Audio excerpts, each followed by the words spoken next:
देखिए, पुराने शहरों में लोगों को दफनाने की जगह को नेक्रोपोलिस कहा जाता था। अगर मैं इस शब्द का मतलब आपको बताऊं तो ग्रीक भाषा में इस शब्द का मतलब होता है मुर्दों का शहर, और ऐसा ही एक शहर था प्राचीन मिस्र में। इसका नाम था शक्कारा, और ये शहर इन मुर्दों के शहर में सबसे पुराना माना जाता है। देखिए, इजिप्ट में पिरामिड का जिक्र जरूर आता है, और शक्कारा में भी एक पिरामिड है। ये है जोजर का पिरामिड। देखिए, हाल ही में कुछ रिसर्च की वजह से फिर से फेमस हो चुका है, क्योंकि इसमें इसे बनाने के पीछे की तकनीक का खुलासा हुआ है।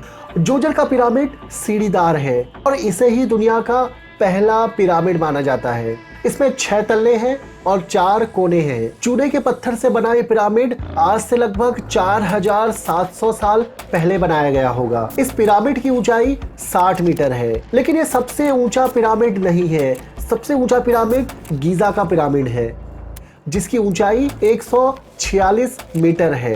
लेकिन साइंटिस्टों के सामने सबसे बड़ा सवाल यही आता है कि आखिर इतने बड़े बड़े विशालकाय पिरामिड बनाए कैसे होंगे, और वो भी उस जमाने के सिर्फ बुनियादी औजारों के हिसाब से। पिरामिड्स को बनाने में बहुत सारी थ्योरीज भी दी जाती हैं।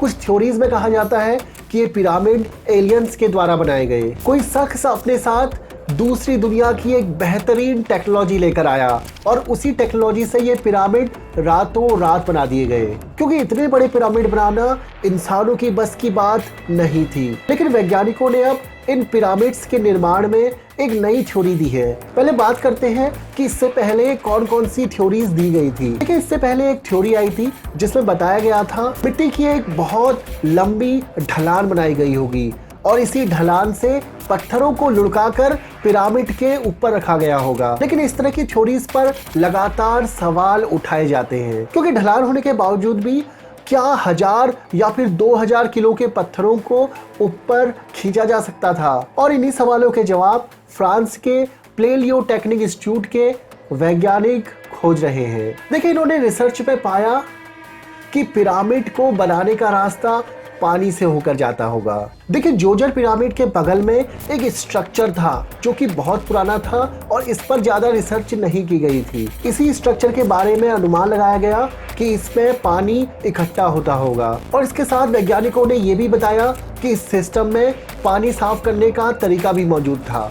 इसके साथ ही एक सबसे बड़ी थ्योरी दी गई हाइड्रोलिक एलिवेटर की, मतलब पानी की मदद से चलने वाली एक ऐसी लिफ्ट जिसके द्वारा बहुत भारी पत्थरों को ऊंचाई तक ले जाया जाता होगा। देखिए, अब यहाँ पर बात थी कि इन सब चीजों को करने के लिए पावर कहाँ से आ रही थी। देखिए, इस पूरे स्ट्रक्चर को पावर तेल या बिजली से नहीं बल्कि नदी से मिल रही थी। बात करते हैं कि लिफ्ट आखिर काम कैसे करती थी। इस पूरे सिस्टम को काम करने के लिए 2 किलोमीटर दूर नील नदी की सहायक नदी से पानी लेकर आना पड़ता होगा, और इसके लिए जरूरत होती थी एक नहर की। नहर के द्वारा यह पानी पिरामिड के अंदर 2 खांचों में भरा जाता था, और यहाँ इस पानी की मदद से पत्थरों को ऊपर उठाया जाता था। देखिए, रिसर्च में बताया गया कि इस पानी को धीरे धीरे ऊपर उठाया जाता था, और इसमें बांध वगैरह की मदद ली जाती थी, और इस तरह से पत्थरों को निर्माण की जगह तक पहुंचा दिया जाता था। देखिए, इन भारी पत्थरों को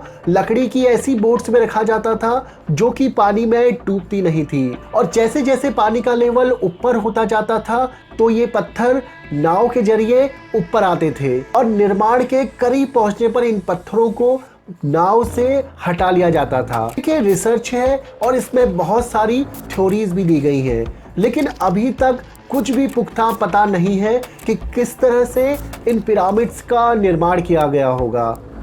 बहुत सारी थ्योरीज के साथ ही ये भी एक थ्योरी या फिर रिसर्च के रूप में जुड़ चुकी है। दोस्तों, आज की वीडियो आपको कैसी लगी मुझे कमेंट बॉक्स में जरूर बताइए। वीडियो अगर अच्छी लगी तो अपने दोस्तों और अपने फैमिली के साथ जरूर शेयर कीजिए। चैनल को सब्सक्राइब कीजिए। मिलता हूँ आपसे नेक्स्ट वीडियो में, तब तक अपना ख्याल रखिए। धन्यवाद।